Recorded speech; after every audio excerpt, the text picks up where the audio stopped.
जय हिंद बच्चों, इस समय आप लोग महामना इंस्टीट्यूट के YouTube चैनल से जुड़े हुए हैं और इस चैनल में मैं आप सबका स्वागत करता हूं। आज हम लोग class 11th mathematics Hindi medium NCERT book के 7th चैप्टर क्रमचय और संचय यानी परमुटेशन एंड कॉम्बिनेशन के हम लोग प्रश्नावली 7.3 के क्वेश्चन नंबर 8 को देखने जा रहे हैं। देखें, ये सब क्वेश्चन महत्वपूर्ण क्वेश्चन हैं और थोड़े से टफ हैं, थोड़े से टेक्निकल हैं, आपको बड़ी अच्छी तरह से समझ में आएंगे, हमें उम्मीद है।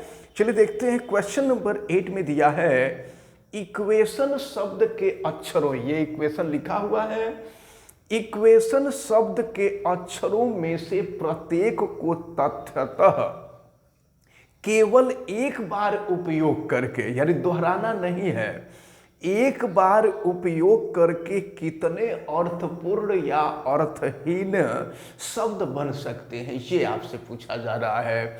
यानी इक्वेशन शब्द में जितने अक्षर हैं, इनमें से सभी अक्षरों को लेकर के, लेकिन किसी अक्षर को रिपीट नहीं करना है, दोहराना नहीं है, कुल कितने शब्द बन सकते हैं, तो बनने वाले शब्दों की संख्या ज्ञात करनी है। हमको देखना है कि इसमें कुल कितने अक्षर हैं, तो 1 2 3 4 5 6 7 8 हैं, तो 8 अक्षर हैं और हमें 8 में से 8 को लेना है, तो 8 हो जाएगा। अब इसको हम सॉल्व करेंगे तो NPR इक्वल टू, हमने फार्मूला आपको बताया था कि NPR जो होता है n factorial upon n minus R factorial के इक्वल होता है।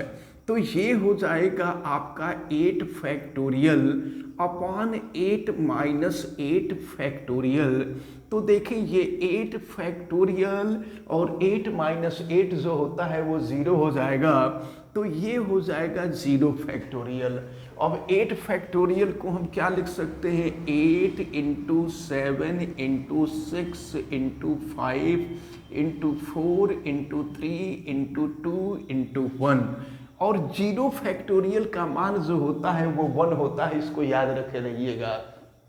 0 फैक्टोरियल की वैल्यू हमेशा 1 होती है। तो अब देखें, अब इसको हम सॉल्व करेंगे तो ज़रा देखें, ये हो गया 2 3 6 और 6 चौका 24, और फिर हो जाएगा 24 5 120 और 120 छक्का 720 हो जाएगा। तो ये हो जाएगा आपका, और 8 7 56 हो गया 56, और ये हो गया आपका 720।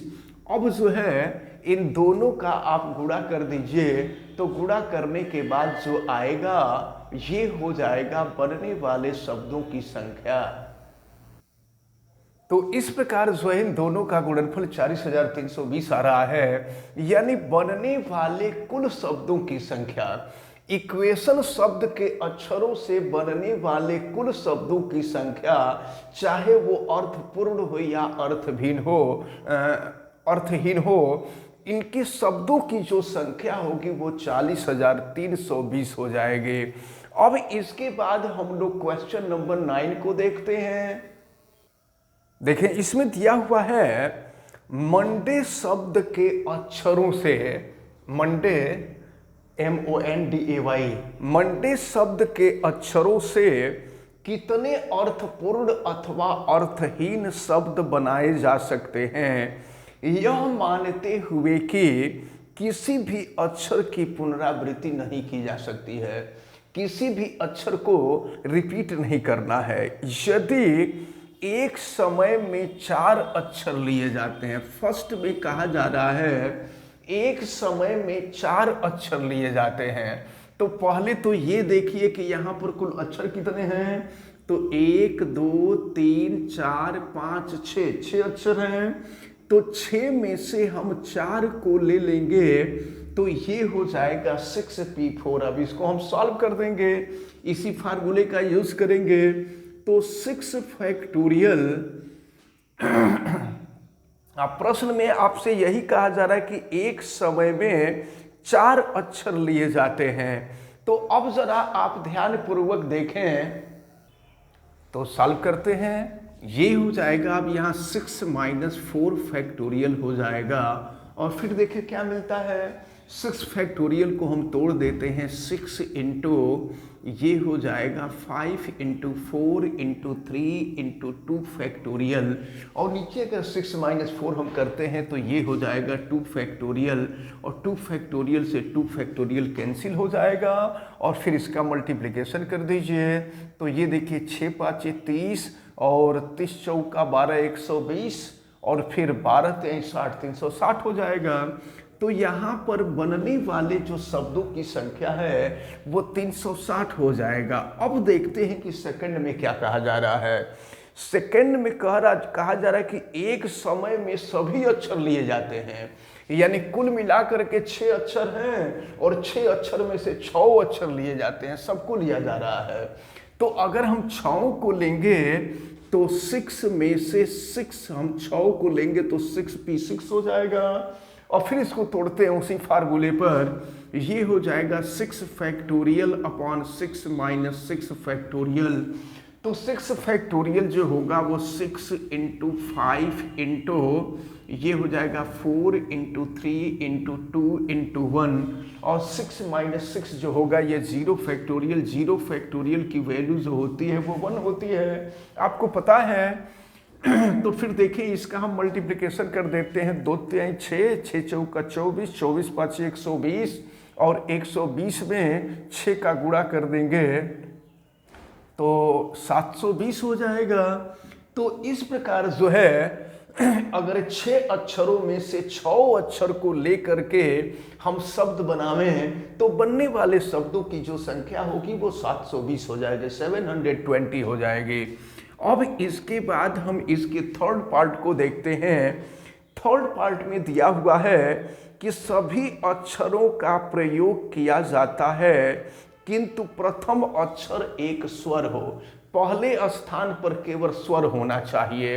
तो देखते हैं यहाँ पर ओ और ए 2 स्वर हैं केवल, तो अब प्रथम अक्षर पर केवल स्वर होगा तो 2 स्वरों में से किसी एक स्वर को लेने की जो विधियां होंगी वो 2 हो जाएंगे। मतलब अब एक स्वर तो लिया जा चुका है, तो यहाँ टोटल 6 अक्षर थे, 6 अक्षर में से एक लिया जा चुका है। अब दूसरे स्थान पर रखने के लिए 5 अक्षर होंगे, तो 5 अक्षरों में से किसी एक को लेने का जो तरीका होगा 5 होगा, और फिर बचे 4 में से किसी एक को लेने का तरीका 4, फिर 3, फिर 2 और गुणे 1 हो जाएगा। तो फिर यहाँ देखिए ये कितना होता है, ये 2 5 10 हो जाएगा, 10 चौके 40 हो जाएगा और 40 तिहाई 120 हो जाएगा, और 120 देखिए यहाँ 1 होगा, 120 हो जाएगा और 120 दूना हो जाएगा 240, यानी यहाँ पर बनने वाले शब्दों की संख्या कुल 240 होगी अगर प्रथम स्थान पर एक स्वर को रखा जाए तो। देखते हैं क्वेश्चन नंबर 10 को। यहाँ दिया हुआ है मिसिसिपी शब्द के अक्षरों से बने भिन्न भिन्न क्रमचयों में से कितनों में चारों आई एक साथ नहीं आते हैं। चारों आई एक साथ नहीं आते हैं। प्रश्न को जरा ध्यान सुनिएगा। प्रश्न में ये कहा जा रहा है कि इससे बनने वाले क्रमचयों में कितने में चारों आई एक साथ नहीं आते हैं। तो देखें, सबसे पहले तो हम ये देखें कि चारों आई अपने जगह पे जहां है अगर वैसे ही है तो टोटल बनने वाले क्रमचयों की संख्या कितनी होगी। तो इसके लिए एक फार्मूला होता है। अब देखिए जो स्पेशल फार्मूला होता है वो क्या होता है, हम देखते हैं कि टोटल यहाँ पर कितने अक्षर हैं। तो टोटल 1 2 3 4 5 6 7 8 9 10 11 टोटल 11 अक्षर हैं। तो ये होता है 11 फैक्टोरियल और अपान जो एक तरह के होते हैं उनको ले लिया जाता है। तो अब देखिए यम तो केवल एक जगह है, लेकिन आई देखिए 1 2 3 4 4 जगह है, तो ये हो जाएगा आपका 4 फैक्टोरियल। और इनटू अब देखिए यस यस यस कितनी जगह है 1 2 3 4, तो ये भी हो जाएगा 4 फैक्टोरियल। अब इसके बाद देखें कौन सी अक्षर रिपीट हुई है, पी रिपीट हुआ है, तो पी यहाँ पर 2 बार आया है, तो यहाँ नीचे कर देंगे 2 फैक्टोरियल। तो ये टोटल बनने वाले क्रमचयों की संख्या है। लेकिन जानते हैं आपसे टोटल बनने वाले क्रमचयों की संख्या नहीं पूछी जा रही है, आपसे ये पूछा जा रहा है कि अगर चारों आई एक साथ 9 आवे तो क्रमचयों की संख्या कितनी होगी। तो एक काम करते हैं, ये टोटल क्रमचयों की संख्या ये हो गई, और चारों आई एक साथ 9 आवे, तो एक काम करें हम देखें कि अगर चारों आई एक साथ आएंगे तो कितने क्रमचय होंगे। तो अगर चारों आई एक साथ आएंगे तो कितने क्रमचय होंगे, तो टोटल क्रमचयों की संख्या में से चारों आई को एक साथ रखने पर बनने वाले क्रमचयों की संख्या को अगर हम घटा देंगे तो हमें पता चल जाएगा कि अगर चारों आई एक साथ 9 हो तो बनने वाले क्रमचयों की संख्या कितनी होगी। तो अगर चारों आई एक साथ हो तो क्या होगा, चारों आई एक साथ होने पर, एक साथ होने पर, चारों आई एक साथ होने पर, तो अब देखिए चारों आई जब एक साथ होंगे तो इसको हम एक अक्षर मान लेंगे। जब आई एक साथ होगा तो उसको एक अक्षर मान लेंगे। तो अब देखते हैं, तो ये हो गया 1 2 3 4 5 6 7 8, तो 8 हो गया, आई को हम एक अक्षर मान लेंगे, तो ये हो जाएगा 8 फैक्टोरियल।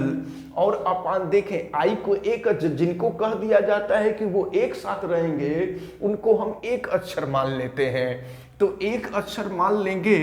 तो फिर देखिए कितने बच रहे हैं यहाँ पर, अब आई को तो छोड़ देना है। अब ये यस जो है ये 4 बार आया है तो 4 फैक्टोरियल हो जाएगा, और पी जो है 2 बार आया है तो ये 2 फैक्टोरियल हो जाएगा। तो याद रखे रहिए, अगर चारों आई एक साथ होंगे तो बनने वाले क्रमचयों की संख्या ये होगी, और कुल बनने वाले क्रमचयों की संख्या ये होगी। तो आपसे पूछा जा रहा है कि अगर चारों आई एक साथ 9 हो तो बनने वाले क्रमचयों की संख्या कितनी होगी। तो इसमें से इसको हम घटा देंगे, तो चारों आई एक साथ 9 होने पर, चारों आई एक साथ 9 होने पर, 9 होने पर क्रमचयों की संख्या, क्रमचयों की संख्या ये हो जाएगी आपका 11 फैक्टोरियल अपान 4 factorial into 4 factorial into 2 factorial, और माइनस हो जाएगा 8 फैक्टोरियल अपान 4 फैक्टोरियल इंटू 2 फैक्टोरियल। अब हम लोग इसको सॉल्व कर लेते हैं। तो सॉल्व करने के लिए देखें, ये जो 11 फैक्टोरियल है ना, इसको हम लिख सकते हैं 11 इंटू 10 इंटू 9 इंटू 8 फैक्टोरियल, और नीचे ये 4 factorial into 4 factorial into 2 factorial ही है, और फिर ये हो जाएगा 8 factorial upon 4 factorial into 2 factorial. तो अब देखें हम इन दोनों में से कॉमन ले लेते हैं, 8 factorial upon 4 factorial into 2 factorial हम कॉमन ले लेते हैं। तो 8 factorial upon 4 factorial into 2 factorial जब कॉमन ले लेंगे तो देखिए यहाँ क्या बचेगा, 11 इंटू 10 इंटू 9, और नीचे से 4 इंटू 2 फैक्टोरियल लिया जा चुका है, तो ये हो जाएगा 4 फैक्टोरियल बचेगा। 4 फैक्टोरियल को हम लिख सकते हैं 4 इंटू 3 इंटू 2 इंटू 1, और माइनस यहाँ 1 हो जाएगा क्योंकि ये तो पूरा कॉमन लिया जा चुका है। तो अब देखिए क्या होगा, 3 से कटा देंगे तो ये 3 हो जाएगा, 2 से कटा देंगे तो ये 5 हो जाएगा, और अब तो कुछ कटेगा नहीं, तो फिर ये हो जाएगा आपका भी। इसको भी हम सॉल्व कर लें। 8 फैक्टोरियल को हम लिख सकते हैं 8 into 7 into 6 into 5 into 4 factorial, और ये हो जाएगा 4 फैक्टोरियल, और 2 फैक्टोरियल को लिख देंगे 2 इंटू 1। और यहाँ हमको देखना होगा कि ये 11 है, और फिर यहाँ पर हो जाएगा, अगर मान लीजिए 11 पाँचे 55 कर लेते हैं, और नीचे और 3 है तो 3 पाँचे 15 हो जाएगा, और 3 पाँचे 15 165 हो जाएगा। तो ये हो गया आपका 165/4, और माइनस हो जाएगा 1। इसको और सॉल्व करते हैं। 4 फैक्टोरियल से 4 फैक्टोरियल कैंसिल हो गया, और 2 से इसको कटा दीजिए, तो ये हो जाएगा आपका 4, और फिर देखिए क्या मिलता है। तो ये हो जाएगा 6 पाँचे 30, और 30 चौका 120, और 120 में फिर 7 से गुणा करना होगा। तो ये हो जाएगा आपका 120, और गुणे हम कर देना, हो सकता है फिर कटेगा भी, तो 120 और गुणे हो जाएगा 7। ये 6 पाँचे 30, और 30 चौका 120, और ये है 7। फिर यहाँ देखते हैं, इसको अगर हम सॉल्व करें तो ये हो जाएगा 165, और ऋण 4, और बटा में हो जाएगा 4। तो फिर ये हो जाएगा आपका 120 गुणे 7। अब 165 में से 4 को घटा दीजिए, तो ये हो जाएगा 161, और नीचे हो जाएगा 4, तो 4 से कटा देंगे तो ये हो जाएगा 30, और फिर इसका गुणा कर देंगे तो 7 तरीके 21 हो जाएगा, 210 हो गया, और ये हो गया 161। अब 210 में 161 का हम लोग गुणा कर देते हैं। तो इस प्रकार अगर 210 में 161 का गुणा करें तो ये हो जाएगा 33,410। तो इस प्रकार जो है बनने वाले कुल क्रमचयों की संख्या अगर चारों आई एक साथ न हो तो ये हो जाएगा आपका 33,410। और देखें बिल्कुल इसी तरह से सेम क्वेश्चन 11 है, और हमें उम्मीद है कि आप सॉल्व करेंगे तो ये आ जाएगा। तो अब ये जो प्रश्नावली 7.3 है ये कंप्लीट होती है, और नेक्स्ट वीडियो में हम लोग देखेंगे 7.4 को। 7.4 भी एक महत्वपूर्ण प्रश्नावली है, और इसके बाद तो फिर विविध उदाहरण देखना होगा, और ये चैप्टर कंप्लीट हो जाएगा। फिर इसके बाद हम लोग द्विपद प्रमेय पढ़ेंगे। तो हमें उम्मीद है कि आज जितने भी क्वेश्चन बताए गए हैं ये क्वेश्चन आप सबको समझ में आए होंगे। आप वीडियो को लाइक ज़रूर कीजिएगा, और अगर आप चैनल पे नए हैं तो चैनल को सब्सक्राइब भी कर लीजिए, बेल आइकन को भी प्रेस करें। और अगर किसी प्रकार की कोई दिक्कत समझ में आती है तो आप हमें कमेंट करके बतावें। वीडियो को मैक्सिमम स्टूडेंट तक शेयर करें। आप सभी लोगों का बहुत बहुत धन्यवाद। जय हिंद।